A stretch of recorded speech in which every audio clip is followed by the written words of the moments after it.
Joel Schumacher, for some reason, insisted that the Bat costume had nipples on it. It was cold in there.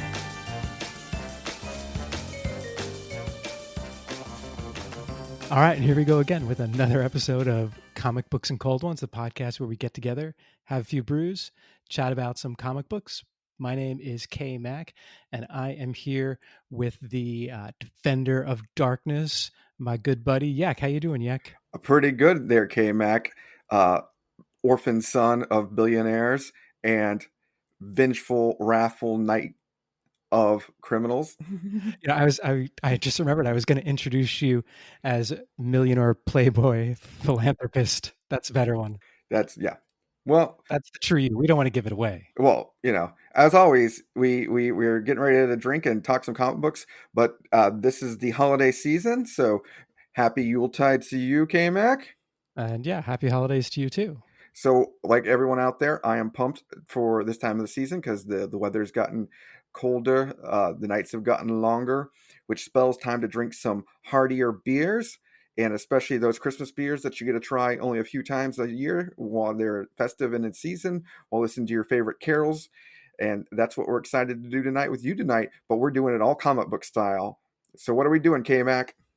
Well, tonight we are going to talk about the 12 Days of Batmas.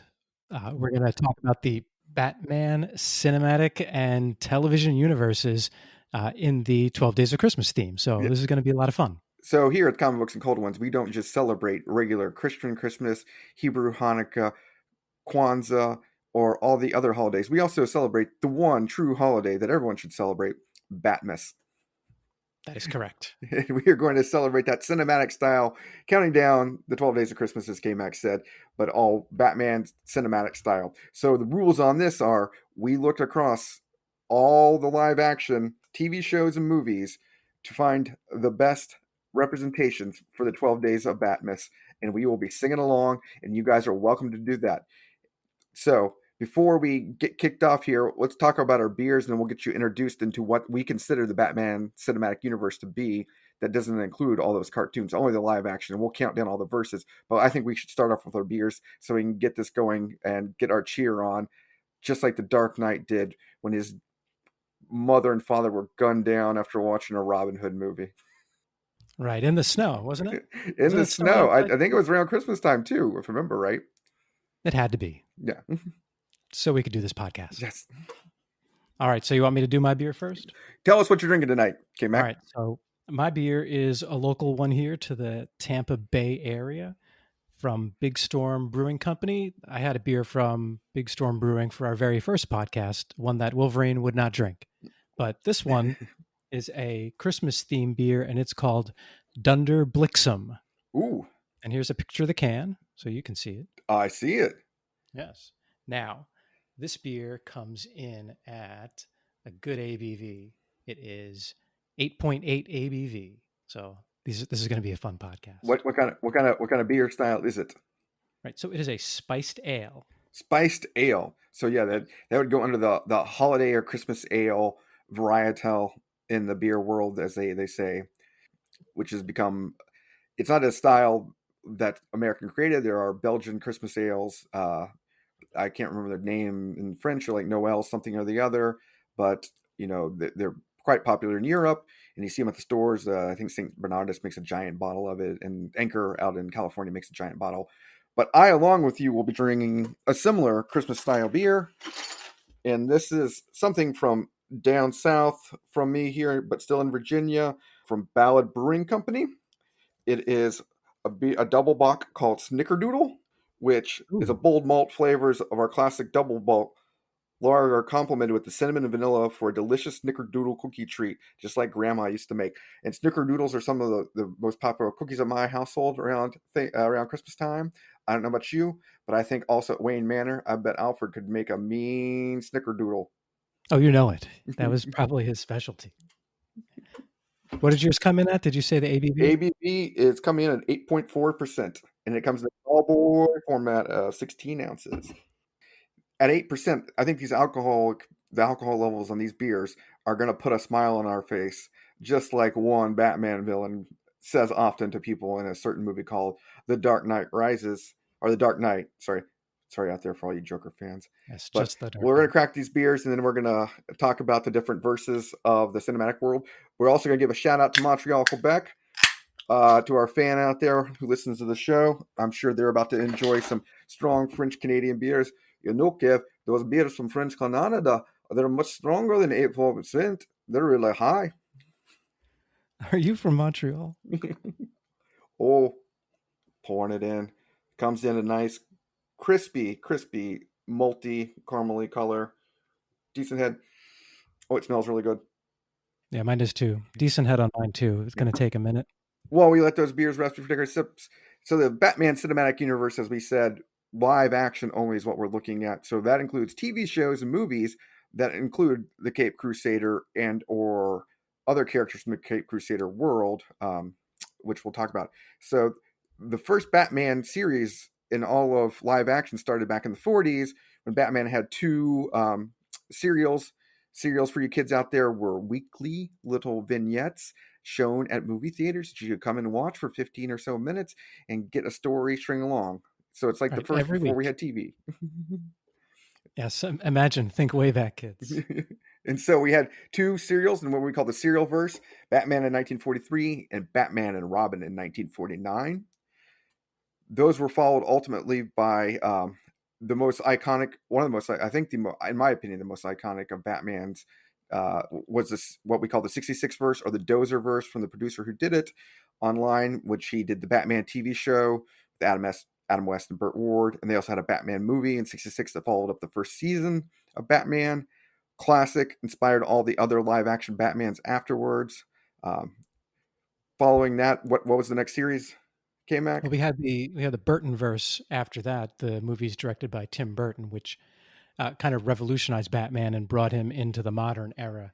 So we have the Michael Keaton Batman with Jack Nicholson as Joker and Batman Returns, the sequel to that movie, which both are very good. At one point I knew, I think, all the words to the 1989 Batman. All the words? I think all of them, yeah. Awesome. So yeah. we may have a dramatic reading. I have the VHS in the garage too, somewhere. We may have a dramatic reading at some time.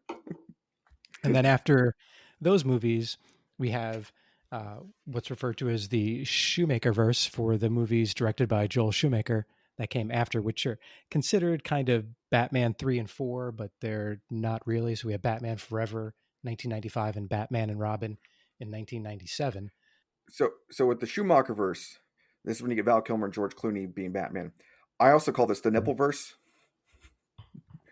Because yes. Joel Schumacher, for some reason, insisted that the Bat costume had nipples on it.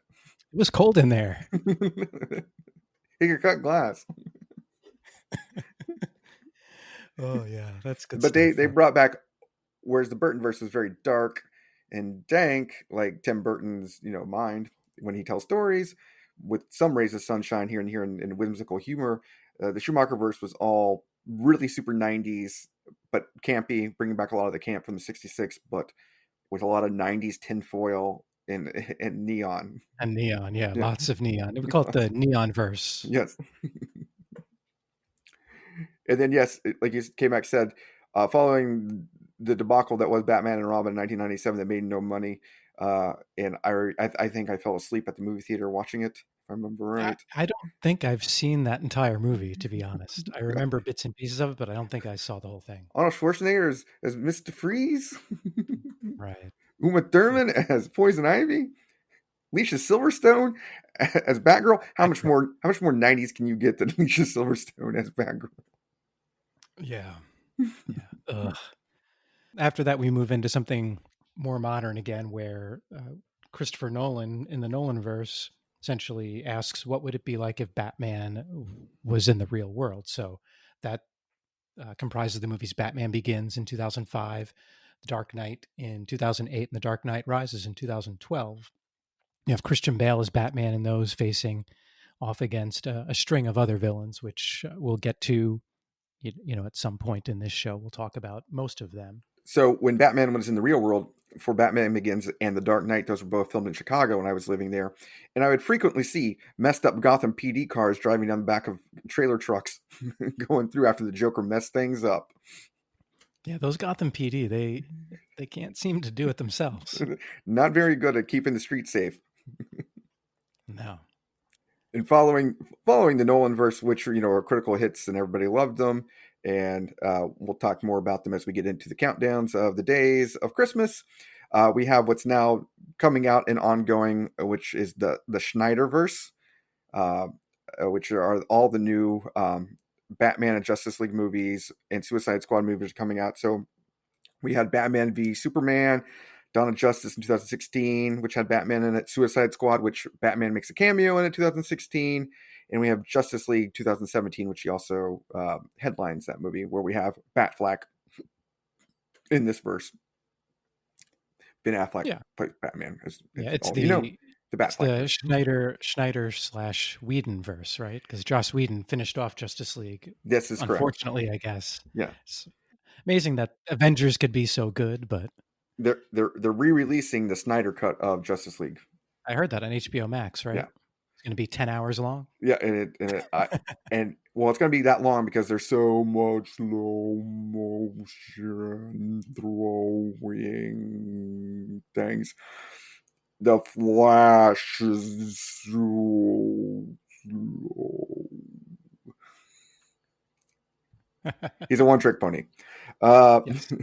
Also very dark and grisly, but not in a light-hearted, whimsical way like Tim Burton could pull off at times, where you had some humor in there that was good and brought things up, but still dark, which is only Tim Burton could do. Then we have the miscellaneous verse, as I call it, which is Birds of Prey from 2002 and 3, which was starring ladies of the Batman world, where we had Oracle, Huntress, and a Harley Quinn appearance, and also a Black Canary.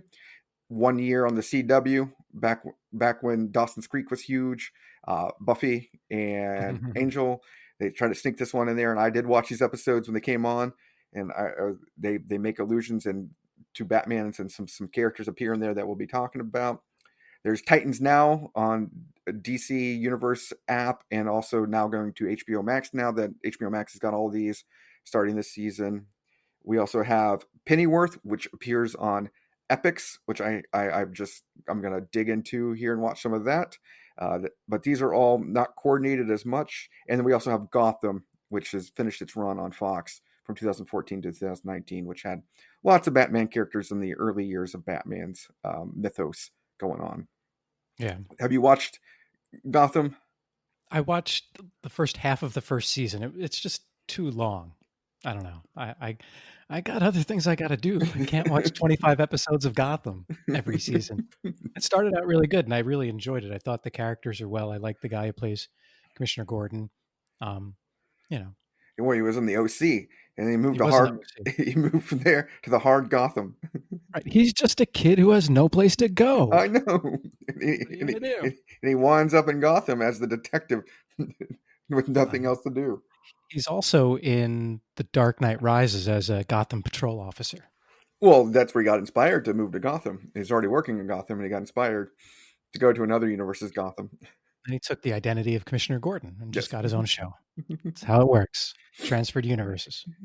And then we have one appearance from the Arrowverse, and that is the Batman Batwoman series in 2019, which is not going to go on. It appeared. I don't know if it appeared on the CW or not. I can't. I think it only appeared online and someplace else. I can't remember. No, it's on the CW, and it's continuing. It's still going too. Oh no! I thought they were canceling it though after this season. There's only going to be one season. Were they going to continue it going? I don't know. It might be. They recast Batwoman. Oh, that's why. That's why I thought they weren't going to go for the new thing. The woman that was playing Batwoman is going to be Batwoman anymore. Yeah, they recast and they're going forward. At least Ruby Rose, right, batted out of there. Right, and then we have the soon to come Battinson-verse, Robert Pattinson as Batman. That's coming out sometime either next year or the year after, depending on COVID delays. But that movie looks, the trailer I've seen so far looks pretty good. Oh, you get Jeffrey Wright. Jeffrey Wright as Commissioner Gordon. It's going to be good. And Battinson. He's already played a bat before. This is just the evolution of that character, right? Right. It makes perfect sense. What else would you play? So we reference that verse, but it will not be in the 12 parts of Christmas because one of our rules is these shows have already had to air. And so we would have to change this series list all over again once the Battinson-verse Batman appears, but we can not worry about that now. And then the final story movie that was made that we have to consider in our countdown to Christmas, in what I call the ultra crap verse, that would be the 2019 Joker. All disclaimers, I refuse to watch this movie, and I'll talk about it once we get to maybe one of the countdowns. Yeah, maybe if we talk about Jokers. Yeah, if he makes the countdown of things here. How's that beer? That's what I was going to ask you. My beer is good. It's definitely spicy ale for sure, but it goes down smooth like most other beers, and I don't know. Every beer goes down smooth, but I can taste the cinnamon a lot, and I like cinnamon, so that's good for me. Yeah, the cinnamon and the vanilla come through to make this a snickerdoodly double bock, which is really good. Box and double box are malty beers, and this one's very malt forward, very heavy, so it goes really well with the snickerdoodly effect and the swirliness that's going on in my mouth to help make me happy to talk about Batman verse. And this thing has a double B on it for ballad brewing. So Batman, the movies. Okay. So as all you know, this is a sing along, and you've all heard the 12 Days of Christmas, and the rhyme goes like this: on the blank day of Christmas, my true love gave to me. But for us, it's on the blank day of Batmas, DC Cinematic gave to me. And so we will be doing the sing along as we count this down backwards. And we not may do it all the time, but at the end of the whole show, we will do all 12 Days of Christmas once we get through either this show or how far along we extend, because we may keep you cliffhanging what's coming up. Yes, maybe. So I guess we'll alternate these, because I think when we both talk at the same time, it doesn't necessarily come through well on the recording. Yes. So do you want to do the first day, or you want me to do the first day? Which would you like? As a Batmas present to you, I give you the first day of Christmas. My true podcast friend. All right, yeah, I'll just do the first one then. All right. So on the first day of Batmas, do I have to sing this? Yes. Oh, all right, even better. All right. It's a sing-along show. La la la la la. All right. On the first day of Batmas, DC Cinematic gave to me a Bane in a breathing mask. That's right. There's only been one Bane, and he's already 2020 COVID ready because he's got his breathing mask on. He can go anywhere and not get kicked out. Anywhere he wants in Gotham. Bane made famous in The Dark Knight Rises, wearing a breathing mask. Probably my favorite part of that movie. I don't know about you, Kevin. KMac. To me, I wasn't sure if you could really translate Bane to the movies. I think Tom Hardy did a great job with his stylish English accent coming through the breathing mask. Right, and I heard that they had to like re-record all his vocals because they didn't come through very well when they first shot them. So really, KMac. Oh yeah, we have to do our Bane impersonations. A Bane and a breathing mask. I hope you like pancakes. My daughter and I were watching it this morning while I was making pancakes, so that was what I was trying to get the Bane voice in.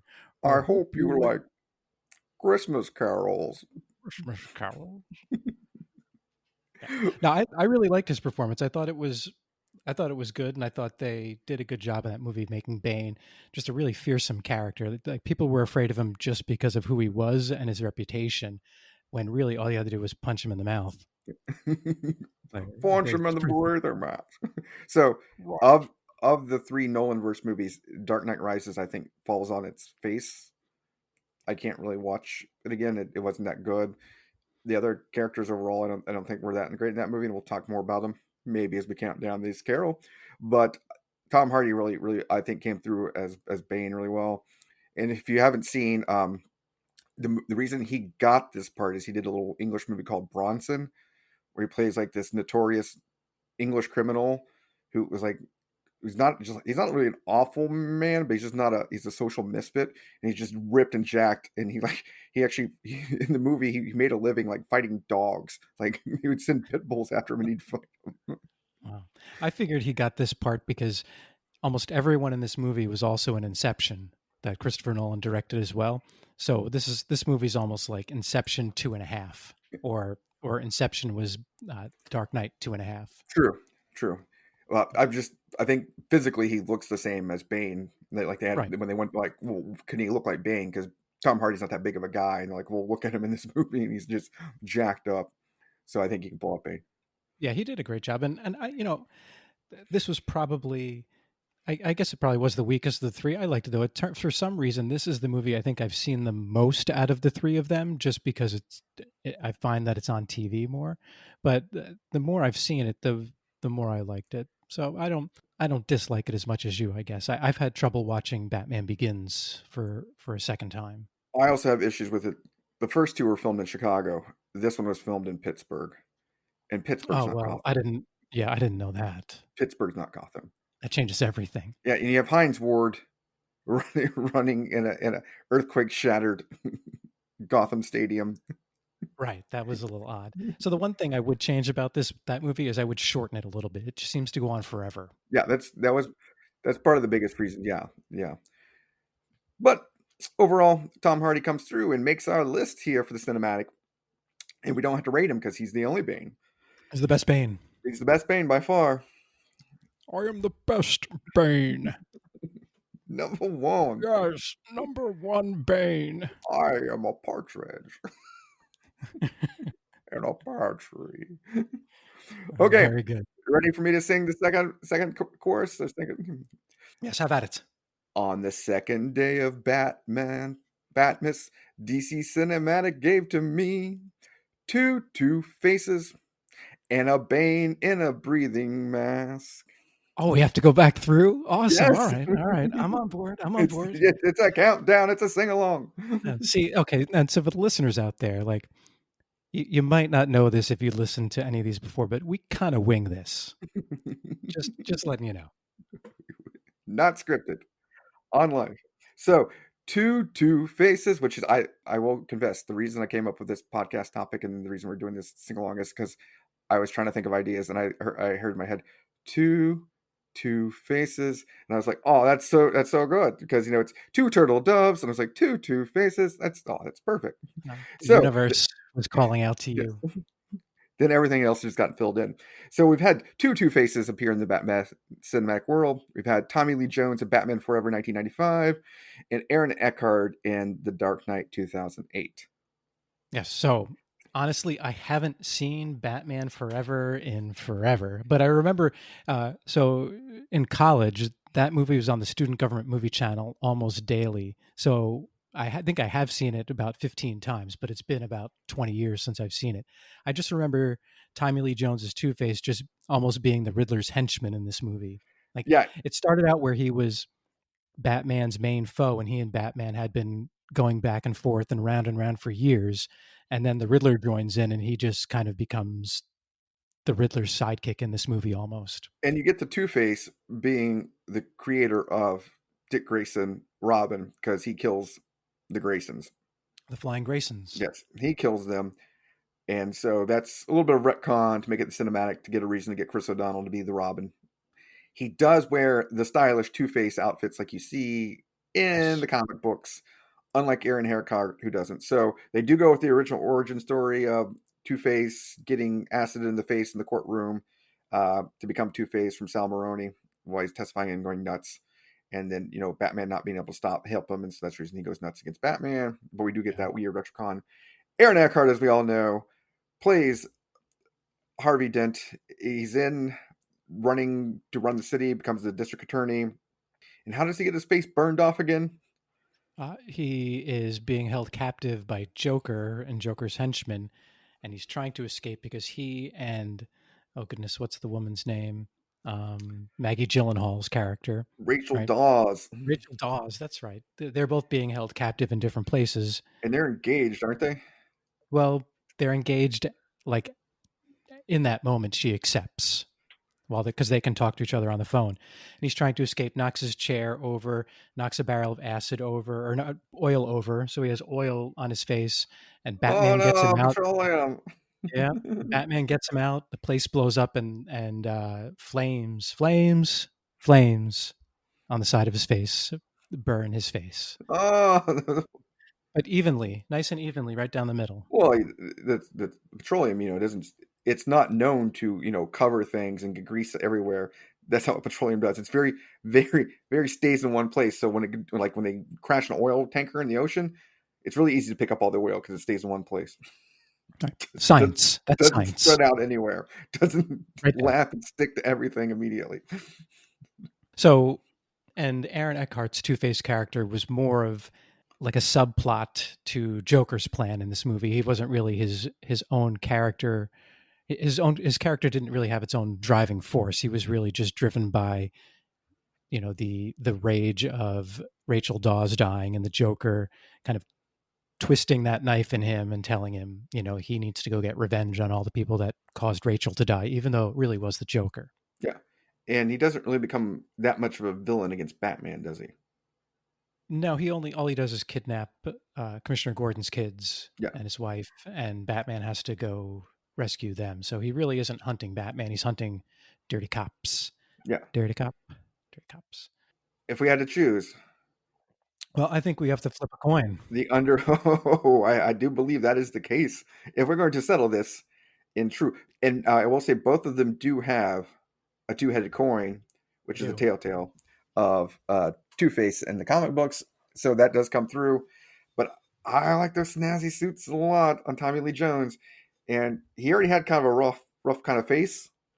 And yeah. So, I don't know how much. And how much they're making them up. Aaron Eckhart mostly played Harvey Dent, right? Yes. And Tommy Lee Jones really only played Two-Face. So I think we can have since there's two of them, right? Tommy Lee Jones definitely played a better Two-Face, and Aaron Eckhart definitely played a better Harvey Dent. Okay. We will. It is decided. Since I don't have a coin. And I don't know why Two-Face didn't say when Tommy Lee Jones was like, Batman, if you could go, I'll hunt for you in any hen house, outhouse. There's no way you can get away from me. Right. One-armed man. You're one-armed Batman. I'm a two-faced man now, and you're a one-armed Batman. That's a fugitive reference, kids. Yes. Go rent it. And there was a sequel to U.S. Marshals. U.S. Marshals, I remember. That wasn't bad either. Well, it's because it's got Tommy Lee Jones being the same Gerard. Is it Gerard? I can't remember. Yeah. Inspector Gerard, I think so. But he hunts Wesley Snipes instead of hunting Han Solo. Yeah. Wesley Snipes, he's hard to find. He can jump really high. Unlike Woody Harrelson. Yeah, Woody Harrelson can't jump. All right.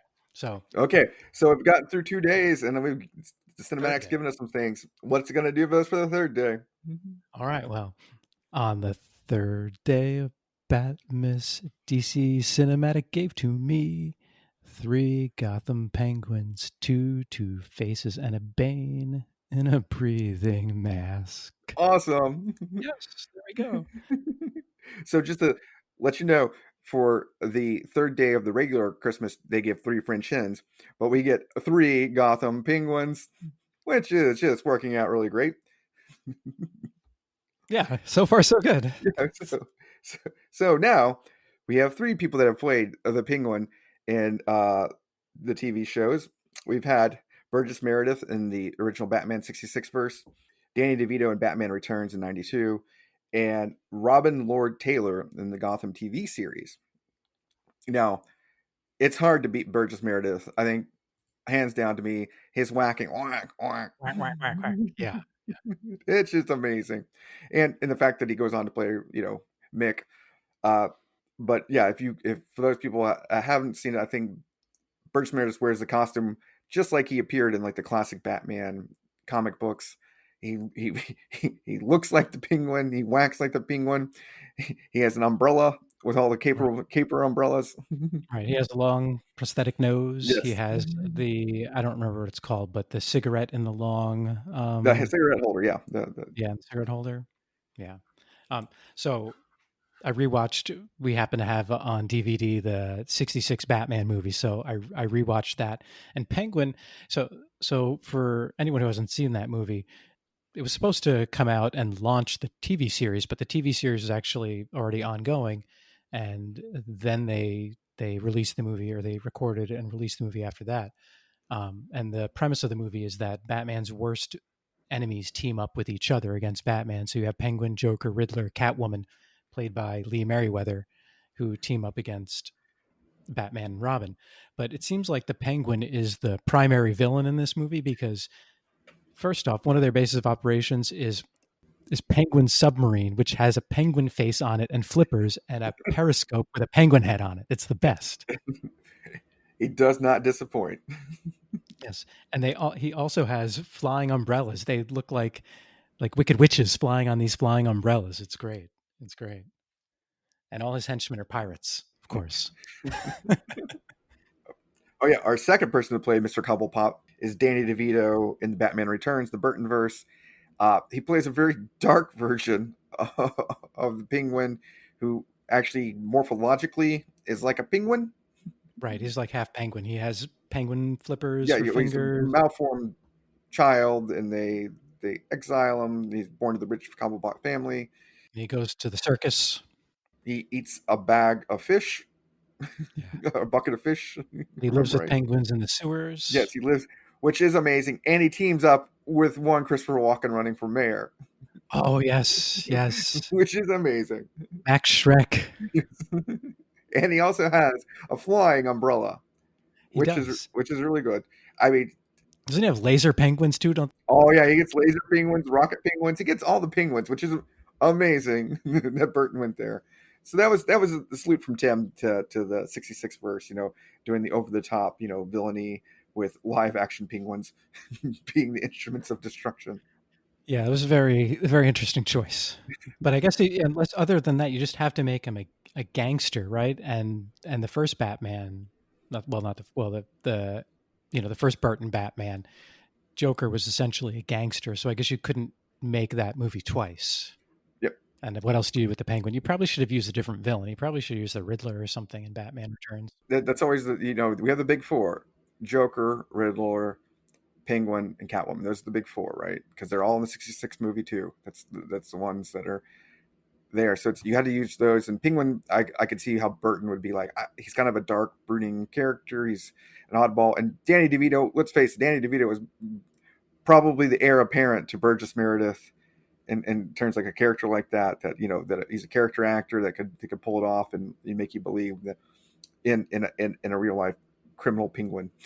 Yeah, he was born to play that role, Yeah. which is unfortunate for him, but nice that we Oh got. no, it's not unfortunate. I mean, if you told me I was born to play penguin, I'd be Okay. I could make a living. Which brings us to your topic being that the only way you play penguin of that would be as a gangster, which that's what the Gotham penguin guy, Robin Lord Taylor, is. He starts out as a flunky working for gangsters and eventually gets enough skin in the game to actually take over part of the underworld as the Penguins gang. And he is a rather tall gentleman. He's well over 6 feet, if I believe, and he has a slight leg hitch or limp, and Right. that's how he eventually gets his name, I believe, in the TV show. I've only watched 2 or 3 seasons, but he eventually does morph into the supervillain that is the Penguin. I believe the last episode I saw of that show was right around where like they thought they killed him, but he was alive and he was across the river, and then he had to make his way back. So Yes. I'm not, yeah. I figured the story was going to be him getting some power in the mob. Yeah, Robin Lord Taylor does play it well. His mom is I can't think of the actress's name, but she's the real high pitched voice. She's great. He's pretty much just a maudlin, sobbing mama's boy in the show, which is kind of weird. It's not. They're trying to tell a new kind of tale with him instead of just. He never got out of that. What? He never got out of that. Well, he still is just kind of sniveling. I mean, he becomes a hardened sniveler. Okay. I mean, he has become running his own gang and everything, but the actor isn't terrible at it. It's just that I don't know if the scripting to make you really fear. I fear him less than I do an army of laser-eyed penguins. Let's put it that way. Okay. Well, I don't know what do you mean by that? I mean, I'm super scared. If an army of laser-eyed penguins That's what I mean. is coming down my I'm street, more scared. I mean, he can't live I'm up more to scared of most things than like if you put me up against a hitched leg gangster Mama Boy versus an army of laser-eyed penguins, I'm probably choosing to go up against the hitch-legged Mama's Boy. Oh, for sure. I'm just saying I'd go up against most anything other than an army of laser-eyed Laser-eyed penguins. penguins. That you don't see that every day. Well, only in the Batman cinematic world. Right. So And they had a penguin funeral for DeVito, didn't they, in that movie as well? The penguins kind of walked him down the yes, yeah, they processed him. you gotta love your own, man. Yeah, the movies, especially the ones that came out in the 90s, are really hard to find for free. Yes, They're not on Netflix or Amazon Prime or any of the free services. or broadcast illegal out of Eastern Europe easily. So yeah, for all those people trying to look at and watch these movies, you might actually have to spend the $3 to watch them on Amazon Prime or whatever, or you can watch snippets on YouTube. So they have some of the best parts, Yeah. all got together. You get to watch walking. So I think we're all in agreement. Burgess Meredith by far the best penguin. Oh yeah, it's not even close. Yeah, yeah, that's Yeah. hands down. Yeah, and he's like I said, he's like the main villain of the movie. Like it's everything's running through him. Now Burgess Meredith in Grumpy Old Men, is that still Penguin? Oh yeah, it is for sure. I was thinking about that movie. You know, Harkening back to my mention before of the student government movie channel at Florida State, right? That movie was on all the time too. So we got to see a lot of awesome Burgess Meredith. In your face, Burgess Meredith. Right. That was Great, definitely Penguin. great actor. Okay, are we ready for the fourth day? They're ready. Take us on a ride. Okay. On the fourth day of Batmas, DC Cinematic gave to me 4 sonaring Batwings, 3 Gotham Penguins, 2 Two-Faces, and a Bane in a breathing mask. Dun dun. Very good. Look at you. I've been practicing all week. So I didn't realize you were going to sing. I would have practiced more too. DC gave us 4 sonaring Batwings, and that is the Batplane in the Batman movies that we see frequently used 4 times, or I shouldn't say frequently used. We see it used 4 times in various movies, and we see it in Batman 1989 or 88. I can't remember if it's 80 or 9. That's probably when they first called it the Batwing in all DC cinematic, actually, or DC universe. They've called it the Batplane before, but it's when they first called it the Batwing. It reappears in Batman Forever, this time driven by Val Kilmer instead of Michael Keaton. We finally see one in The Dark Knight Rises, which is just called The Bat, and plays a pivotal role in that movie. And finally, in the Batman v Superman Dawn of Justice 2016, the first appearance in our countdown on the Snyderverse, you get a Batfleck-driven Batwing. So let's break these Batwings down. All right. So the 1989 Batman Batwing is like you said, the first appearance. So great scene. It goes up and it silhouettes over the moon. It goes right over the moon, silhouettes like the Bat logo. Yeah. That was like when I watched that, I got chills. It's just so great. It's awesome. That's just really good. And the direction from the art department was to make the Batwing look like the Batman logo on the movie posters and everything, so they could have just that thing. It was a good idea. I liked it a lot, obviously. All right. So, and if everyone remembers, that Batwing has like the Tommy guns, and it has the scissors. It steals Joker's balloons, and Joker's like, they stole my balloons. Ingenious that Michael Keaton Batman included a giant scissors in the front of the Batwing. Right, just in case you need to take balloons from the Joker. So the Joker has giant float balloons like you'd see in the Macy's Day Parade, full of his Joker gas, and he's going off. And Michael Keaton goes and gets his Batwing, and lo and behold, he's able to get the cables because he has cable scissors that are able to get them all together, snap them together, and take them up in the air, and then cut them apart so they can float away. Right. Now, unfortunately, this Batwing has one weakness. They didn't consider this when they were building it. What is that one weakness? Well, they didn't. After he cuts the balloons away, he brings out all the weapons, the missiles, the machine guns, and he fires them all at the Joker. And he misses, and he hits a lot of henchmen. And then he goes back. Oh, but before that, after he steals his balloons, we gotta say this. This is probably the saddest moment of the Batman '89. Is that the Jack Nicholson's Joker gets very upset that he's got his balloon stolen, and nobody informed him that there was a Batwing, and so he turns to his head henchman Bob. Bob, poor Who's Bob. been there the whole movie with him, his best guy. He asks Bob to give him a gun, and because of the Batwing, Joker shoots Bob. Yep. Bob Gunn. Now, do you think Bob is a very, henceforth intelligence agents in the Joker organization able to get knowledge on what the Batman has for toys and not has toys?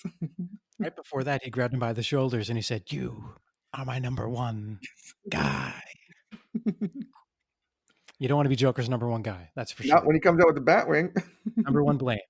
Yeah, Bob's been there the whole movie, the number one guy hanging out, just being a good guy, being the best henchman he can.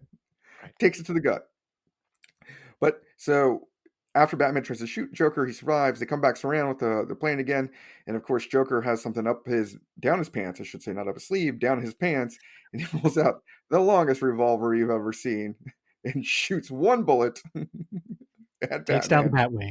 and takes down the Batwing. Boo boo. Yeah. Yeah. Great scene, but you would think you could survive one bullet shot, but Well, did you see the length of the barrel on that gun though? I did. Yeah, it was a huge barrel for sure. For It's sure. Joker Magnum, Joker caliber, whatever that is. And so Val Kilmer in Batman Forever also was flying the same Batwing, correct? It's a slightly modified one. It has like swoop wings, so it moves in and out. And in the famous scene where he goes to this is where Riddler's taking over with his mind beam thing. So he's on an island with a mind beam with Two-Face, and Val Kilmer has to go get him. He goes down to the Batcave, and Alfred's there with him, and he asks Alfred, "Should I go by sea?" And he points to the Batboat, and he goes, "Or by air." And there's the Batwing hanging like a bat, and it swoops its wings out like like scissors themselves actually, but like bat wings. And then you hear this voice, "Why not both?" And in comes a Chris O'Donnell Robin, a Right. Cronal, a Robin. So we'll say, "Oh Robin."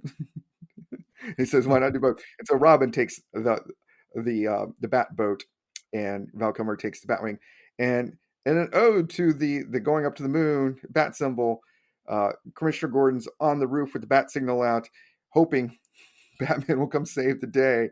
And they're about to turn off the signal when Batman comes flying right through the bat signal with the Batwing. Oh, And, that's right. I remember that and now. then Commissioner Gordon looks up, and and Val Kilmer just gives him a big thumbs up.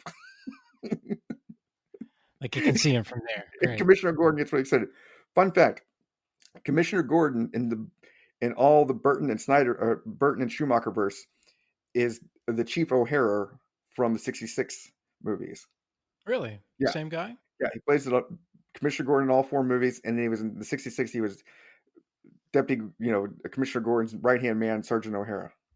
Really? I did not know that. That I did not makes know until I was researching this episode. I was like, interesting. "Whoa!" You've heard it here first. Breaking news. So yeah, they used the same Alfred Pennyworth for all those four of those movies, and the same Commissioner Gordon. Oh, spicy. So just like that move with the thumbs up, this beer is getting me nice and toasty and warm and making me smile like Commissioner Gordon on the roof of Gotham Central. Yeah. Here's your thumbs up. There you My go. thumbs up. Yes. But eventually, Riddler shoots down that plane with his big ray beam. But when the Batwing hits the water, it becomes the Bat submarine. Well, I guess you had to be prepared for something like that, right? Especially when you were flying out to Claw Island. Yes. I'm gonna write a Batman series just all about clawing. That's a good idea. Yeah. There haven't been enough Claw Island stories. This is true. There's only been one. Okay, when's the next time we get a Batwing? Okay, Okay, Mac. so we get the Bat in The Dark Knight Rises, which, like we said, part of Nolan's series. What would Batman be like? Kind of be like in the real world. So the Bat is kind of military style, stealth, but not like an air, not like a. It doesn't seem like it can fly quite like the Batwing can. It's more for like urban warfare type fighting. So he As a Morgan Freeman Lucius Fox says, you can't beat air superiority. right, and he's not wrong. He's not wrong. So it first appears in the movie when, so Batman's been gone for about 6 years in this story after the incident with the Joker, and he took the fall for Two Face's murders of police, and also the fall for I think murdering Harvey Dent. Um, he goes on to try to chase Bane and his crew after they robbed the stock exchange, You can't and chase me. yes, very good, very good. Ladies and gentlemen, Bane is here. How you doing? On the first day of Batmas. So he leads them on this chase, and then the police start. Well, the police start chasing him, and the way he escapes is he gets in the bat and flies away. So that's the first appearance of the bat.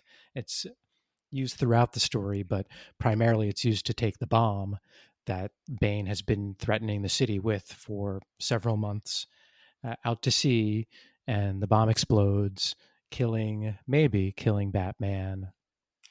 In the Spoiler. process, you're not sure. Yeah, if you haven't seen The Dark Knight Rises from 2012, that's a spoiler, but I'll say maybe killing Batman. You don't know. The autopilot's not working on it, so I kind of have to downgrade this bat system if the autopilot isn't working that great. Oh, was it not working? Is that That's what what he says. It's the reason he says it's to Catwoman that I got to fly the thing out myself because the autopilot's not working really well. But later on, we find out Lucius Fox sees some schematics where Bruce Wayne has cracked the code and fixed the autopilot. right? Right. That's right. We do know So this one is, yeah, it like hovers like kind of like a helicopter, but like the blades are underneath and it can swoop through city streets. But it's got enough lift and go to pick up a giant megaton nuclear warhead and drag it out over the ocean. yeah, as you would expect, for sure. And now we have the next one, which is in Batman versus Superman: Dawn of Justice, that Ben Affleck is flying around here and there. He flies it to attack Doomsday. Yeah, it has a weird. It's not like a pure bat-looking thing. It has like the front fins and things. Yeah, yeah. I was looking at some pictures of it because I don't remember. It wasn't in the movie very much. It gets taken out pretty quickly, but it's more like the bat wing than the bat, Yeah, but it has like a weird like connector in front of the wings. which Um, Bat at one time walks out on and jumps off of or jumps oh yeah, onto. yeah. Okay, I know it makes Doomsday mad enough to fly and shoot it out of the air with his heat vision. It doesn't do anything to him, but it annoys him enough to do that. That makes sense. It's kind of annoying, so I would probably do the same thing if I could. And this is the first time we're talking about Dawn of Justice, right? Yes, this is the first time. Is this the first time we're in the Snyderverse? Yes, this is the first time we've walked into the Snyderverse. Okay, so all right. So let me say something real fast here about Okay. the Snyderverse. So this movie, Batman vs Superman, was originally scheduled to come out the same weekend that Captain America: Civil War eventually came out, right?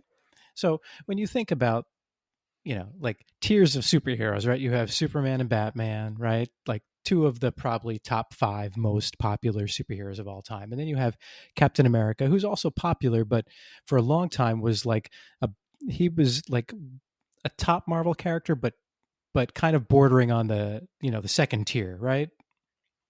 Yeah, Captain America is a recognizable character, but he's not a bookseller. Right. He was never a bookseller. So when Marvel announces that they're releasing Captain America: Civil War on the same weekend as Superman vs. Batman, that forces DC to move that movie and not release it at their intended date. Isn't that crazy? It is insane that second tier Captain America could push the ultimate fight that people want to see in Batman v Superman off its point, like Bane knocking around a stock market. Right. Should have put me in the movie, Snyder. Should have put Bane in You this didn't movie. think about that, did you? So another interesting thing I read about these movies is so Spider-Man debuts in the MCU in Captain America: Civil War, right? And he's not in it very much. He's only in it, a little bit during the battle scene. Um, so, who do you think had more lines in their movie? Do you think Spider-Man had more lines of dialogue in Captain America: Civil War, or did Superman have more lines in Batman vs Superman: Dawn of Justice? I'm gonna go with Superman, Henry Cavill, because he's such a great actor that he blows you away with his acting as Superman. Well, I hear your sarcasm there. Am I right or wrong? You're wrong. So, like, how could Spider-Man, who, and I love Spider-Man, don't get me wrong, but he was like Civil War had so many characters, and Spider-Man has more lines of dialogue in Civil War than Superman has in a movie where his name is in the title. And he's the biggest character. We also we also before we vote, we also have two honorable mentions, which I love about this. So this Yes. is the first time we get to mention the serial verse because in the 1949 Batman and Robin serial, Batman and Robin do fly a plane to take on the evil wizard, who's the character of this villain. Batman actually parachutes out of that plane, and Robin takes over and flies with it. Because Robin, even though he's a teenager, is actually a 40-year-old man in the movie and is able to fly around a large cargo plane easily. And then we also have in Batman 66 movie the Batcopter, which is loaded to the gills with ultimate bat weapons. Right, like the Bat Ladder, Yeah, the Bat which Ladder. labeled the Bat Ladder, and which Batman takes down to try to get on this boat that's being stolen. Turns out the boat's not there. Batman is dipped into the water, gets bitten by a shark, and has to use the famous bat shark repellent. Yes. Yes. All available because of the Batcopter. Which gets notable, except it's not a Batwing, so we didn't include it, but we need to mention that. And there is Batman precedence for flying a plane all the way back to 49. So he's got the money and the skills, but they don't call it the Bat plane. It's just some plane. They don't ever say that he owns it or anything. So we did not include it in this one. So we could not include it in the fourth day or any other day. Right, and for the bat copter, they have to call ahead to the airport to have the airport get it ready for them, Yes.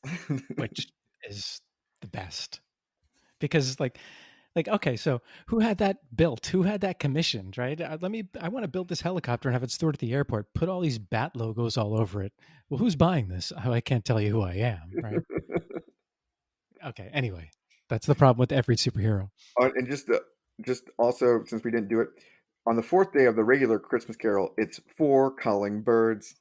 So we have four sonaring bat wings because bats don't call, they sonar. Oh, I was all right there. I didn't put that together. Very nice. Very nice. This is a deep dive, kids. Is this a deep dive? It's deeper than I can pick up on without you explaining it here. All right, so I vote for the Michael Keaton Batwing for sure. I think I'm gonna go there too. I do really like the the the Batman Forever vehicle just because it turns into a submarine also. But the fact that one had scissors on it, yeah, it's definitely Keaton flying the original Batwing, and the moonshot. All about the moonshot. So yeah, How can you not have scissors on your plane, I right? know. It's the best. When I'm drawing up my schematics for my vehicles, they all include scissors now. When I go to get a new car, I'm like, where are the scissors? Better have scissors. Whenever I buy my Learjet, I'm gonna be like, where are my scissors? What do you need to cut balloons? Yeah. Okay, so do I do the next one? I don't remember. We're on the fifth day now. Do you need more beer or do you have enough beer? I got a quarter left of this one before I have to open a new one, but it'll be soon. All right, I'm gonna finish mine off before I sing off. Was the last swig as good as the first swig? Yes, yeah, I Okay. really like this beer, and what's been really fun about this podcast is trying all these new beers, and I think I've liked every single one of them. So far, we've gotten good ratings for the beers We we've, have, we've we have. had. So please, out there, follow along in the show notes. Look up the beers. Try out these breweries. Tell us what you like and you don't like, because we always like to hear from you guys. Yeah, and if you're there and they want to know how you heard of them, tell them about us. Sing a Christmas carol to them. Sing a Batmas carol. Sing to them. Send them our podcast. All right. So we are now on the fifth day of Christmas. Batmas. Batmas. Yeah. so so this is the big one of the Christmas Carol, guys. As you all know, the refrain is five gold rings. So it's like the big, everybody likes singing it. It's the one that everyone shouts the loudest anytime Yep. you do 12 Days of Christmas. So we thought it would be something you needed to shout loud when you're doing Oh five boy. something. So I'll let KMac sing this here. And it works out. Yeah, I think he planned it this way. Well, the numbers all work out. This is the numbers work out. Next year we won't be able to do this maybe, but this time we can. Yes. And so for the record, the five gold rings line is sung best by Miss Piggy. Yes. Yes. Yes. Rings. All right. All right. So here we go. Here we go. On the fifth day of Batmas, DC's cinematic universe gave to me 5 green-haired Jokers, 4 sonaring Batwings, 3 Gotham Penguins, 2 Two-Faces, and a Bane in a breathing mask. Nicely done. Nicely done. Woohoo! So this is the big one. So yeah, it worked out that there's only been 5 people to play the Joker in live action TV shows. That excludes the great turn by Mark Hamill in the DC animated versions of Batman. So unfortunately, he will not be covered because we're only talking live action, which limits us to the great Cesar Romero in the Batman 66, of course, Jack Nicholson in Batman 1989, the turn of Heath Ledger as the Clown Prince of Crime in The Dark Knight. And then in Suicide Squad, we get the super handsome front man for 30 Seconds to Mars, Jared Leto, because he has My So-Called Life. Now he's My So-Called Joker in Suicide Squad 2016. And finally, uh, whatever we recognize, the standalone Joker movie with Joaquin Phoenix in 2019. Yeah, so there are a lot of Jokers, which is fun. Joker is a lot of fun. He's supposed to be.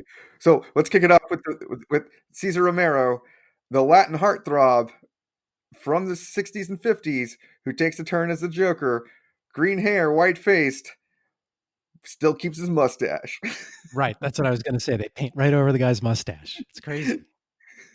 So if you've never seen him, kids, he's got the Joker face paint with green hair, purple suit, and everything. But Cesar Romero was a Latin heartthrob in the movies, and he always had a big mustache, and he refused to shave the mustache for the part. And they said because he's like that's one of his iconic things, that he always wanted to be seen with, and he's like I can't shave my mustache, and so they painted over it. I was wondering why he had that, and so I'm watching a lot of that with my daughter because she thinks the 1966 series is hilarious, and every time she's like, "Why did they paint over his mustache?" Like, well, now I can tell her why. He's a Latin Lothario that I know. needs that lip duster, Oh yeah, nose super tickler, sexy. nose tickler to keep the ladies watching. And he plays an amazing Joker, I will Oh, he's a say. good Joker. Yeah. He's got the laugh, and he's got what I like is his when he gets seriously snide. He does come off as a little evil. Right, yeah, he can definitely seem devious and creepy. Yeah, yeah. Um, He's not. His cackle is really good, and he's tall. He's like 6'3" or something. So he's like a tall dude. So he's an imposing Joker, even to Adam West is like 6 foot 6'2" frame or whatever. So he does really pull it off, and he looks good in the Joker suit. I will say. yeah. And so he first appeared, I think, in episode 3 or 4 of the series because he's not the first villain that appears in the series. But some things I learned about him from watching that first appearance: he's a great softball pitcher, Yes. right? He also sings the opera very well. And I think Cesar Romero actually, as the actor, was probably a pretty good singer. So He, at least in his first caper against Batman, made his own utility belt with the Joker face on it. yes, the Joker belt, which does appear in the comic books. I can't remember which issue, but yeah, that makes the famous appearance in one of the comics where the Joker belt makes an appearance, which is awesome. So it's like a direct translation from the comics of just like Burgess Meredith, I think was a direct translation from the early comics. Really, Cesar Romero's Joker's that same clown prince of crime, creepy, great, great schemes. Make made me a little scared when he cackled as a kid. Yeah. Following that up, we had another great Joker, who an actor that you would not think would play a character like the Joker, but a guy with great range, and somehow was able to pull it off. And Jack Nicholson in the '89, which pretty much most people would agree in '89 made the movie, whereas a lot of people, I think, afterwards, Keaton's grown on them as a Batman, but the movie really was a blockbuster because Jack Nicholson's turn as the Joker. Oh, he was spectacular as the Yes. Joker. He had so many good quotes. Yeah. Like yeah. I mean, I used to have, like I said, that was probably my favorite movie growing up as a kid. I had, I had the Batmobile poster, I had the Batman poster, I even had the Joker poster where he's sitting in that beach chair, which is kind of a terrible poster. Out of all the posters they could have made for Joker, they used that one. But You were a terrible kid. but I was, yeah. So some of my favorite quotes, right? Because I don't know, I loved it. So can somebody tell me what kind of a world we live in where a man dressed up as a bat gets all of my press and never rub another man's rhubarb? This town needs an enema. This town needs an enema. And then he has the kazoo, right? Does he? And he goes, where did he get all those wonderful toys? Where does he get all those wonderful toys? Why didn't you tell me you had one of those? Bob Gunn. Yeah, Bob Gunn. But so yeah, he becomes the Joker, whereas they never explain in '66 where Cesar Romero becomes the Joker. We assume it's the traditional one. But this one they retcon where Joker plays Joe Chill, a gangster who actually kills the Wayne parents. And that's the reason Batman eventually finds that out and wants to kill him. He eventually is on a caper. He falls into chemical vat and becomes the Joker, which actually is the Joker story. Also, it's still sticking with things, and it's definitely the character that Tim Burton, you could tell, really had thought about a lot of using as the villain. And this is the one thing I never really understood up till Batman Forever. They kill off all the villains. Right. They kill, Doesn't make any sense. spoiler: '89 Joker dies, and is just a laugh track box dying with him, which I think is a great death for the Joker. That he's still laughing, he has the last laugh. Another thing he said too, and it kind of falls in line with that, is if you got to go with a smile. You got to go with a smile. And the next one we have another epic turn by another actor that I would not have thought of being the Joker, being kind of a heartthrob actor from a little movie. What was it? 10 Things I Hate About You. Yeah. Thrust into the spotlights as the Joker. That's Heath Ledger in 08's The Dark Knight. Yeah, great performance. So, and turns out I happen to have this one on DVD, so I was able to watch this one yesterday. Wait, after work, not during work, after work, sure. But I think, yeah, it was a great performance for sure.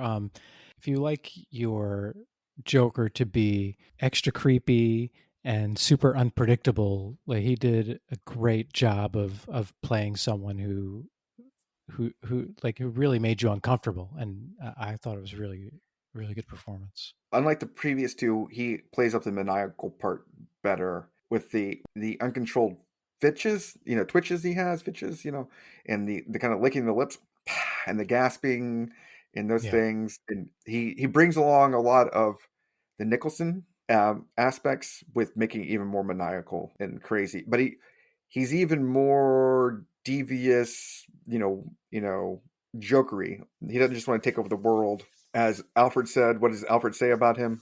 KMac? Oh, he's just well, Alfred uses What's the what's the line? What's the line he says? he just wants to burn the world down. Some people just want to see the world burn. And that's So the Joker wasn't interested in any personal gain. He just wanted to kind of do stuff and see what happened. He was just all about the fun of it.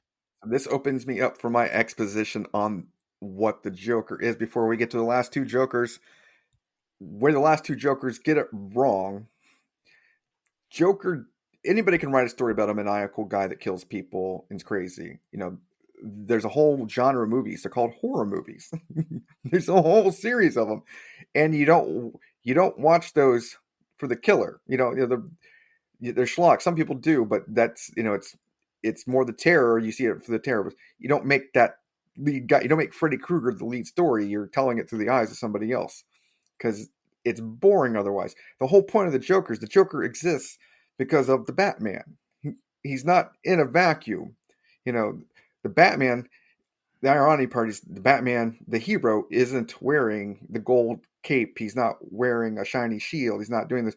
He's wearing dark. He's meant to inspire fear and terror. That's what he is. And the Joker exists as that dichotomy that even the smiley face can be criminal, and I can only exist because the good guy has taken on the black. He's taken away that element from the criminal world. He's become the boogeyman. So how do I become the boogeyman of the good guys? Right. I have to take one more step over. Yeah, I had to take something that the boogeyman can't take away from me now.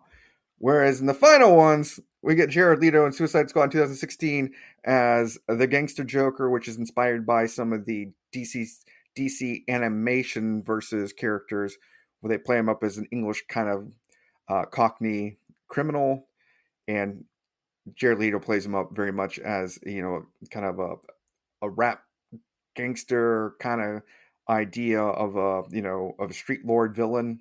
You So know, he's kind of like me then. yes, he's pretty much the KMac of the DC universe. And this is very Snyder-esque to kind of take a different angle, more modern angle, where he can use lots of glitzy slow mo things. Yeah, and I would have actually liked to have seen a little bit more just to see what that Joker could have been, but I think that Joker's done. Yeah, well, the problem is and I watch this. The Joker doesn't. He never says anything funny. Yeah, Yeah, yeah. I mean, I'm not saying I particularly thought it was great. I think maybe there was a little bit of potential there, but like I don't know. I would have to see more, and we're not going to get any more. see, the first three Jokers. The best part of the Joker is he will tell. Like I said, he takes away something where Batman took away the night from the villains. He takes away humor from the good guys. So he actually tells jokes that are cringy, where you're like, oh, that's bleak and dark, and his whole life is to tell a joke, but you'll laugh at it. Whereas the last two, Leto and Joaquin, they're just insufferable psychopaths that are just to be. Whereas Leto's not as much; it's just the gangster. Whereas my understanding, I have not watched the Joker. I will not watch it because it's trash. Like I said, I don't want to watch a show that exists with. I can take the Joker because everybody likes the Joker. He's such a terrible and scary character. It's easy to tell a story with him. It's easy because you're gonna. It's like telling an angst story to teenagers in high school. I mean, it's shooting fish in a barrel. Come on, it's Yeah, easy. I haven't seen that one either, and I don't know if I will. No, no. So I will watch it if I don't have to give anyone money to see it.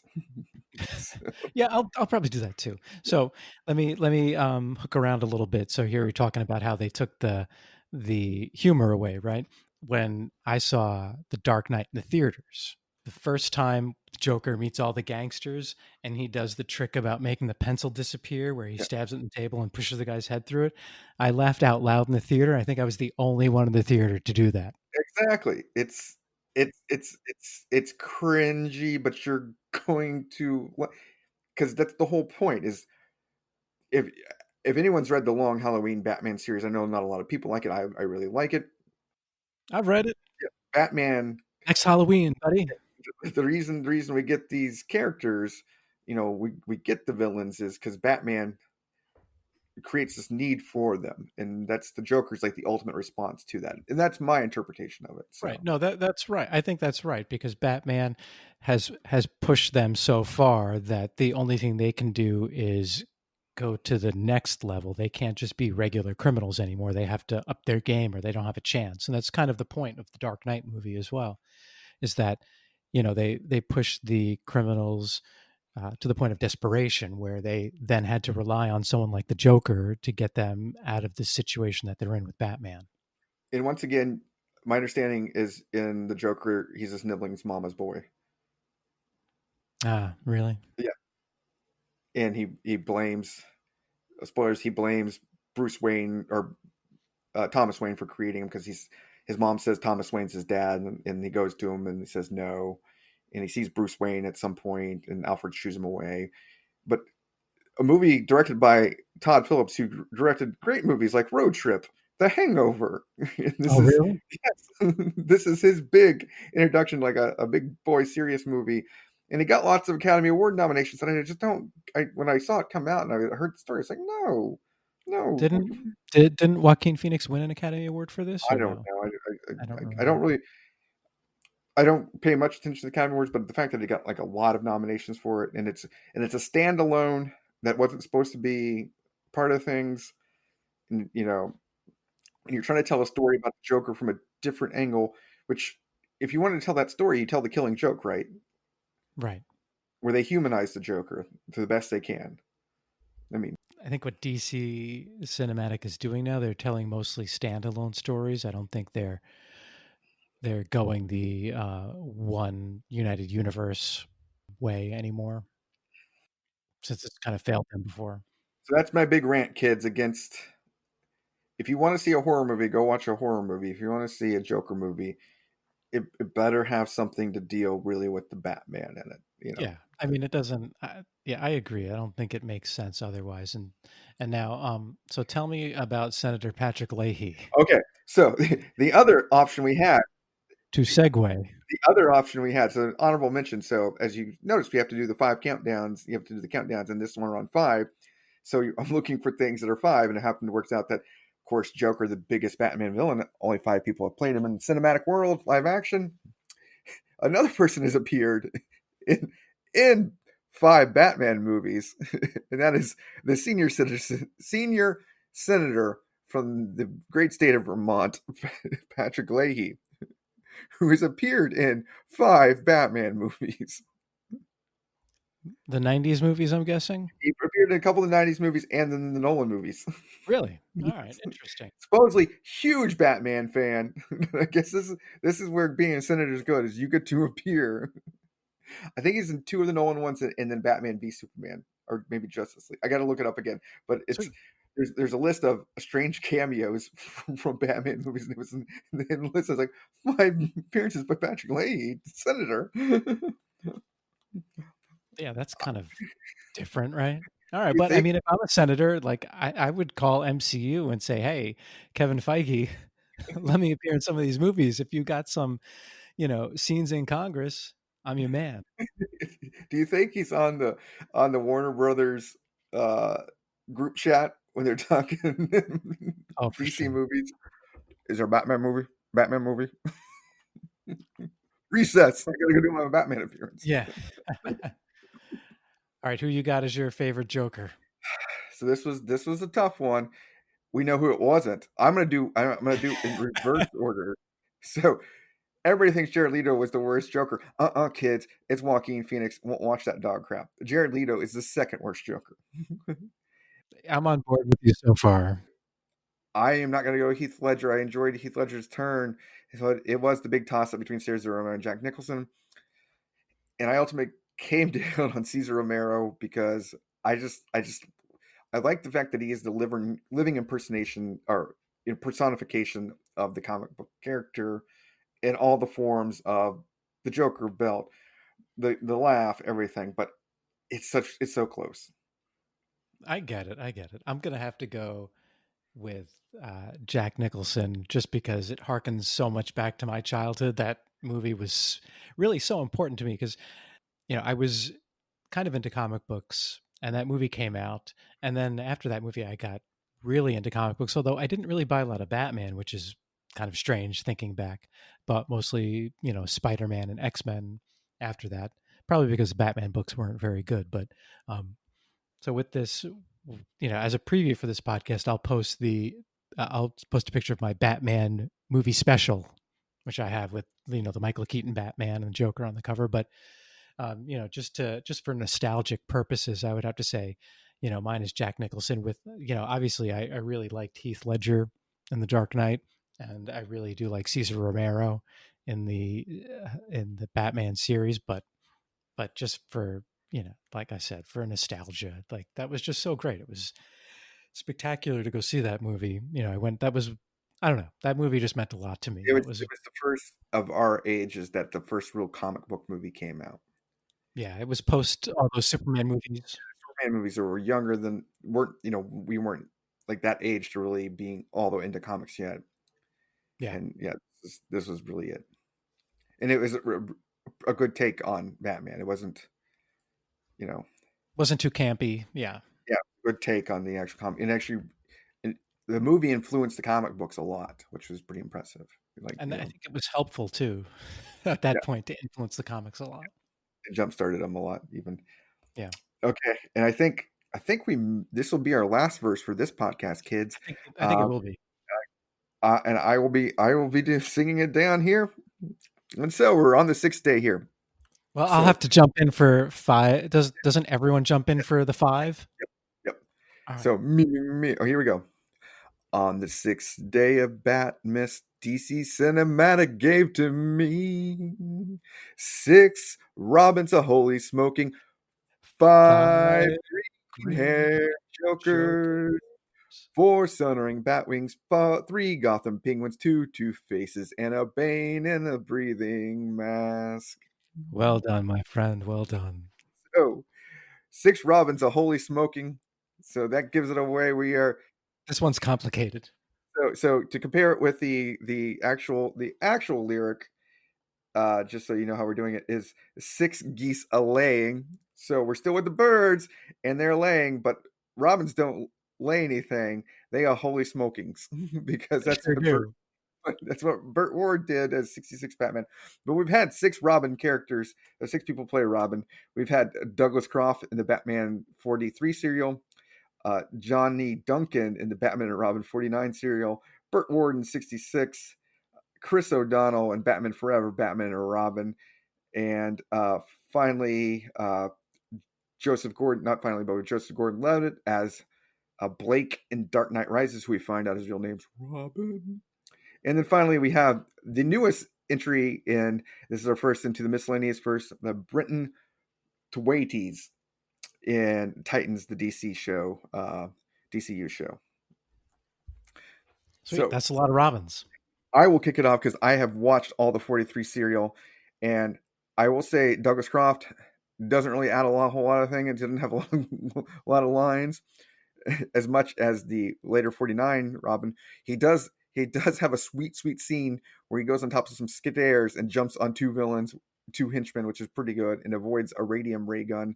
Uh, for those people that have not seen the 43 serial, this is the height of World War II, of course, and so Batman is taking on a Japanese saboteur by the name of Prince Tito Daka, played by, and very stereotypically Asian by some actor that would not be allowed now and shouldn't be allowed.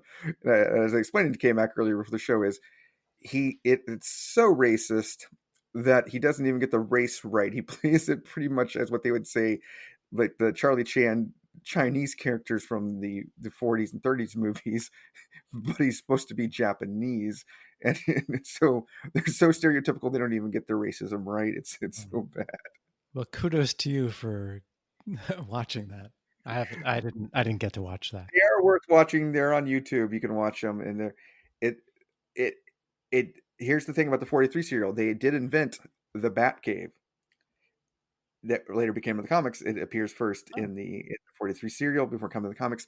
They reinvent Alfred Pennyworth as a tall, slender English gentleman instead of a portly, small, uh, uh, pudgy Butler, and then a few other things. But he does get some good wailings in. He is also a man playing a 15-year-old that looks in his mid-30s. yeah, that seems to happen here and there. It tells us about Johnny Duncan from the 49 Batman and Robin serials came out. Johnny Duncan also looks like a grown ass man. He looks older than the Batman that he's with. So he is a man of smaller stature. I watched from the Riff Tracks versions of the 49 one where they have the the laugh track and commentary over it, and they say, at one line they go, "You may think I'm a teenager, but I'm getting my prostate exam next week."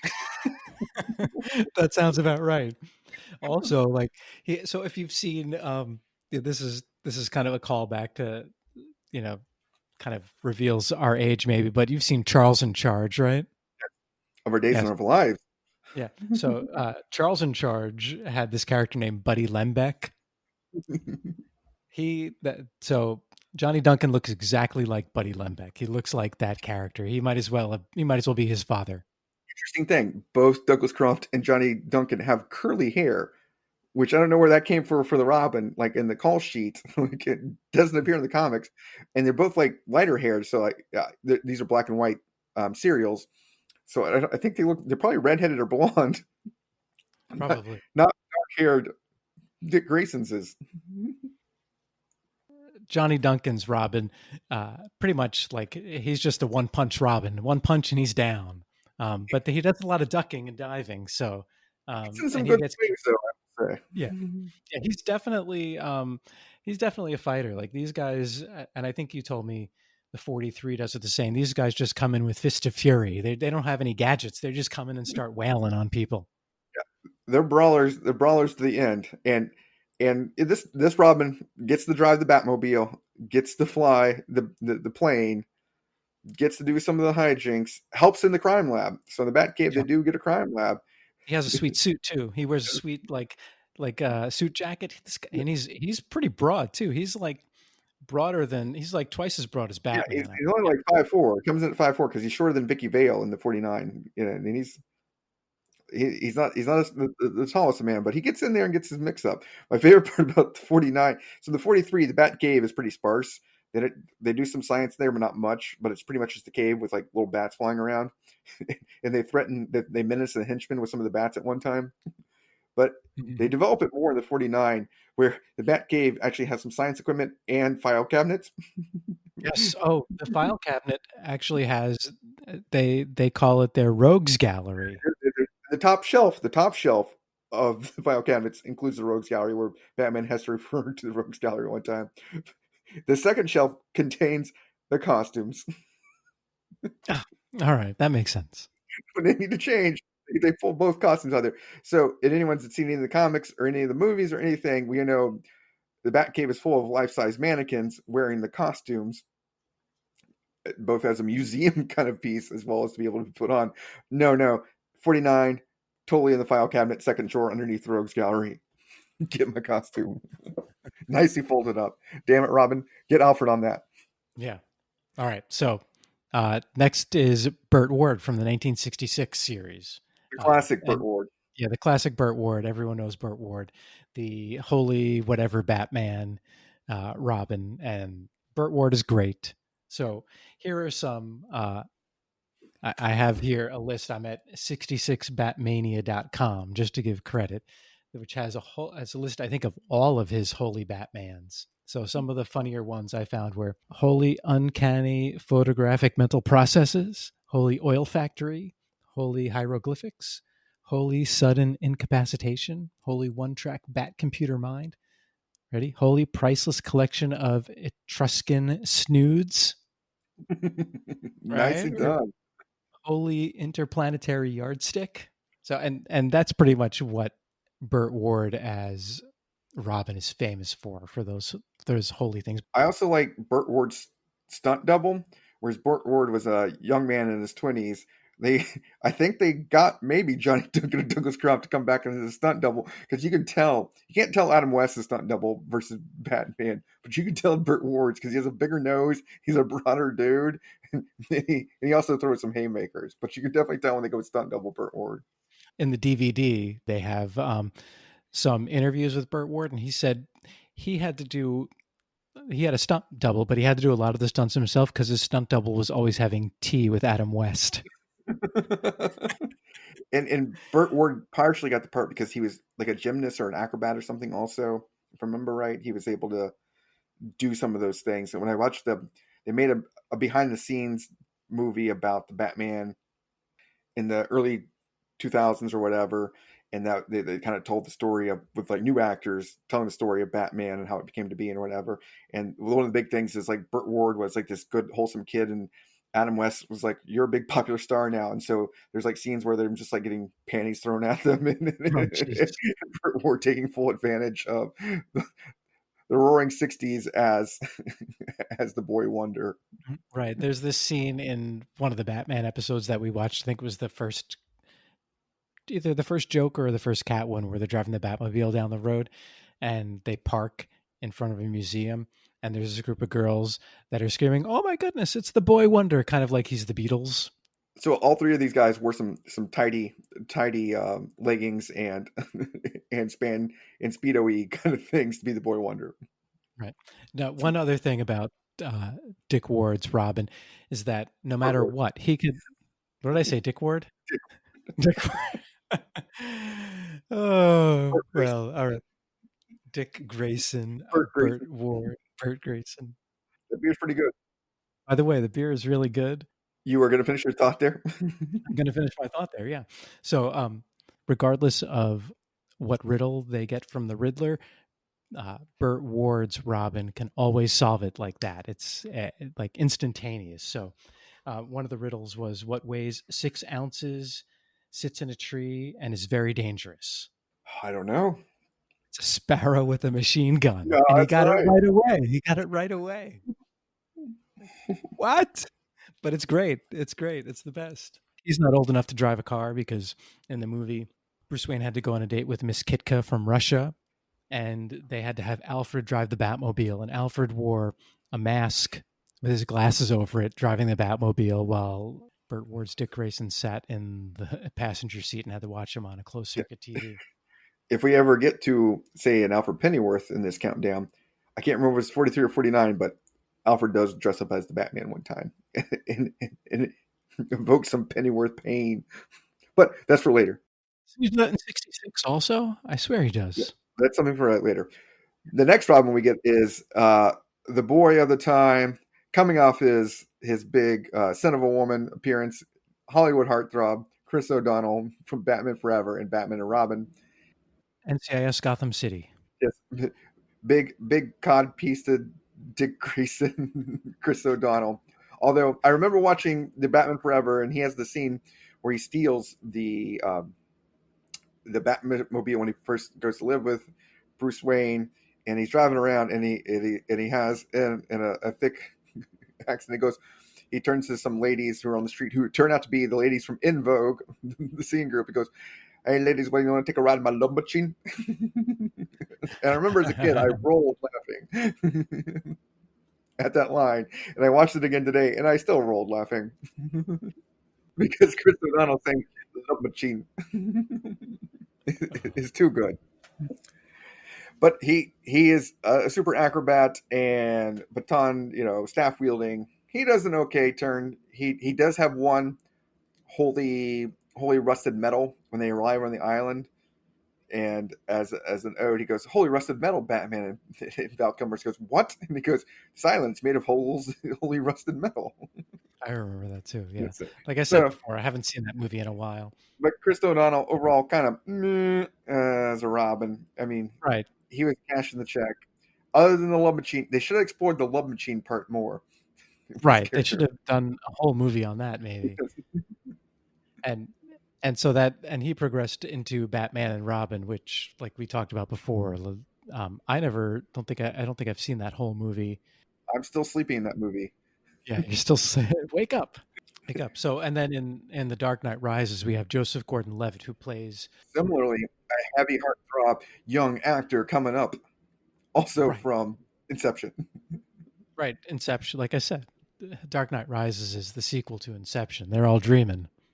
But we learn at the end of the movie that let me backtrack a little bit. So they established during the movie, like he's not Dick Grayson. This first time he's not Dick Grayson. Right. Of the Flying Grayson, tragically dies. The family tragically dies in an acrobatic accident, but they're really murdered. And for various reasons, Two-Face in the Chris O'Donnell world, we don't learn it in the other ones. It's really rough to be an acrobat in the DC universe because you're probably going to die like Deadman or the like Deadman. Yeah. I mean, you really have to get some insurance if you're an acrobat. Yeah. But this is the first time he is not Dick Grayson acrobat.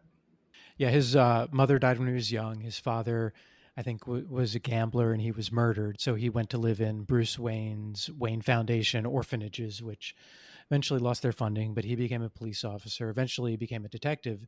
Became a really good detective because even as a child, he figured out that Bruce Wayne was Batman, even though he wasn't in any of the earlier movies. which is an ode to the later, not Jason Todd, who's the I'm going blank on the Robin after Jason Todd, Tim Drake. Tim Drake, who is the best detective of the Robins, who figures out who Batman is, mainly through figuring out the Graysons. He adopted Dick Grayson. And why don't they call the orphanages the Waynages? I mean, it would just make sense. I'm from the Waynages. So he doesn't actually act as Robin or wear a Robin costume or call himself Robin. Turns out at the end of the movie, we learn that his first name is really Robin. He just goes by John Blake because John is his middle name again. We talked about this on the last podcast. People going by their middle names are just crazy. I don't get why anyone would do that. Does JGL have an? He puts on an accent in this movie, doesn't he? A little bit. I think it's a little bit. Is it a New York accent or is it supposed to be a Pittsburgh accent? I don't know why he has the accent. Yeah, I feel like it's a little bit of a New York accent, Yeah, but I'm it not sounds like a sure. New York accent, and I don't know why he does it. But we can forgive him. I like Joseph Gordon-Levitt. We can like him all you want, but he's Robin. Does Robin have an accent? He does now. Does he sound like he's from Staten Island? Hey, because it's Joseph Gordon-Levitt, Robin has an accent now, man. Get off his back. Through one Robin swing of a staff, he doesn't get in a big brawl like my boy Johnny Duncan. Uh, And then the final Robin here we have from Titan's current show going on is Britton Thwaites. I hope I said that right, sir, if you listen to our podcast, because I really like your Robin because he's a Robin that's left Batman and gone slightly psychopathic. oh, cool. Is that on DC Universe? It's on DC Universe for the first two seasons, and now it's moving to HBO Max. Is everything moving to HBO Max? Yes, they're moving all the shows to HBO Max because Warner Brothers did a deal with them. Um, Eh. but Ooh. he's interesting because I've only watched most of the first season, and he's twisted inside. He doesn't want to be Robin because when he becomes Robin now, he becomes very edgy, and he throws Robin stars that look like little Robin R's into people, and he takes out like a whole room of villains, and he also sleeps with Dove, who's a female Dove from Hawk and Dove. So yeah, he sleeps with Hawk.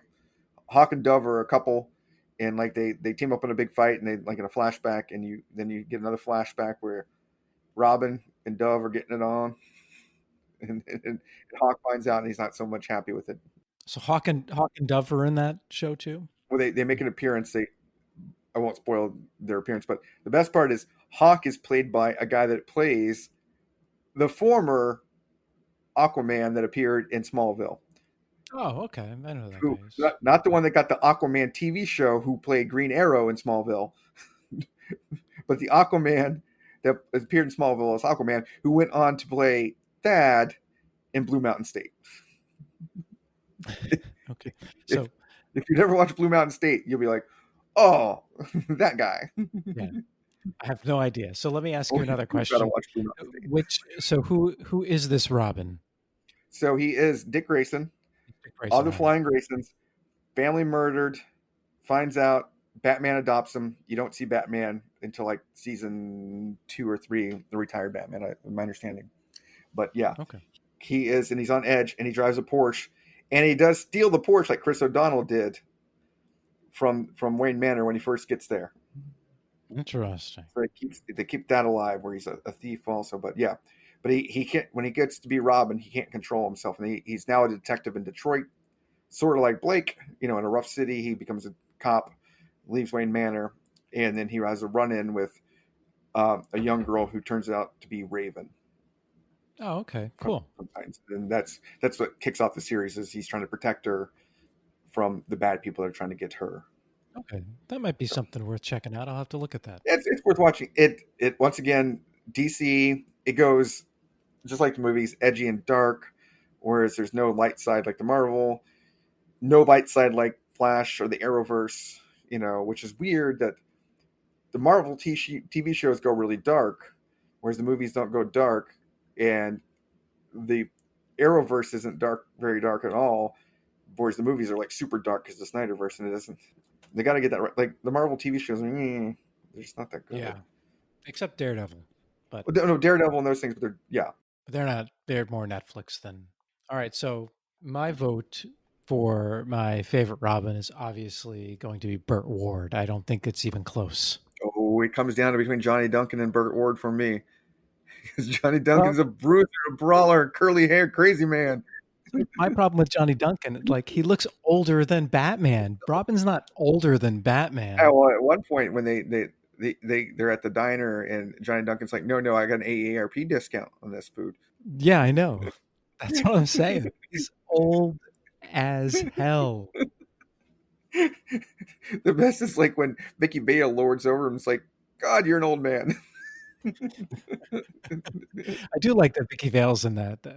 That's pretty cool. So Vicky Vale doesn't appear in the comic books until the 40s. So she wasn't available in 43, but she was available as a character in 49. So this is the first appearance of Vicky Vale. Not in all the comics. She had appeared in the comics already, but so just to break it down for you guys, we are through 6 days of Batmas. Who did you pick? Did you pick Duncan or? Oh, I'm sorry. I'm going Burt Ward also. Yeah. All right. Yeah, I didn't think there was a. I was trying to jump ship there. Well, Duncan would be my second choice too. Like there's Chris O'Donnell's terrible. Joseph Gordon-Levitt. I like Joseph Gordon-Levitt, but he's not really Robin. I do like the way these guys. So I'll have to see more of him. So he might come out. He's right now. He's my third. He's pretty good. He's edgy. He has a Bat computer. He drives a Porsche. He may be too edgy. He may be too edgy to be Robin. He needs to get a little holy smoking in him. Right. And so, in all fairness, I haven't watched any of the Titans. So, if once I watch it, I might change my mind on that.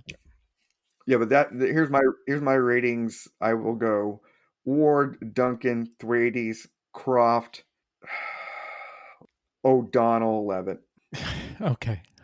Because Levitt he never gets to be Robin. I get it. That's fine. Whatever you say. I like Joseph Gordon-Levitt. If he was here and having a beer with us, he'd be great. Right. So if anyone knows Joseph Gordon-Levitt out there, send him this podcast. We'll have him on, and we'll probably change our mind about his Robin rank. Change your mind, not mine. I'm a Duncan man for life. Shut up! Don't let Joseph Gordon-Levitt hear you say that. He's a Duncan man, also. Okay, so we're gonna, like you're saying, we're gonna have to continue this podcast. Yes. So we're through 6 days, everybody, and you'll have to turn back in to hear the last 6 days.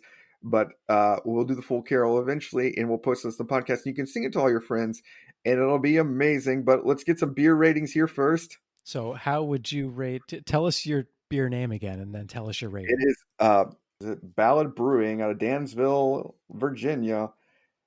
Double buck, Snickerdoodle double buck, and I'm going to be a holy. So you could rate it your best, rate it one of the characters that you rated the highest. Oh, I was gonna a holy beer and a cookie, a holy cookie and a beer, but no. I'm gonna go. I'll go Cesar Romero, Joker level goodness, because it has the make me smile, it puts a smile on my face and a cackle in my heart. But there's something devious going on with this because it's 8.4%. That's a very good rating. I was hoping to rate mine Joker something too. You can do a Joker rating also. My beer, again, just to remind everyone, is called Dunderblixum. It's by Big Storm Brewing. It's here in the Tampa area. They have several breweries. It's spiced ale. Super good. I liked it a lot. I will have to... I'm going to give it my Jack Nicholson as Joker rating. Hello, Vinny. It's your Uncle Bingo. Time to pay the check. That's the one. It rates. It's your Uncle Bingo. Time to pay the check. Yes, because it's good. I mean, you're going to want to pay for this beer. It's good. You got to pay for it. Just to let you guys know out there, you can reach us at CBCO podcast at Gmail, or on Twitter at CBCO_podcast, or hit up our Instagram page, comicbooks_cold ones. Write us messages, follow us up for show notes, send us beer ideas, give us show ideas. Also, sing the first 6 lyrics of 12 Days of Batmas and send it to us, and so we can play it on the air for you. Maybe eventually when we get the full 12 days, you can sing along with us also. If you like us, just like us on those pages and send us some information. And thanks for listening, everybody. Happy holidays, and look for part 2 of this episode. It should be coming out very shortly after part 1. Take care. Thanks a lot. Get ready to bake your ham to it. It's going to be there.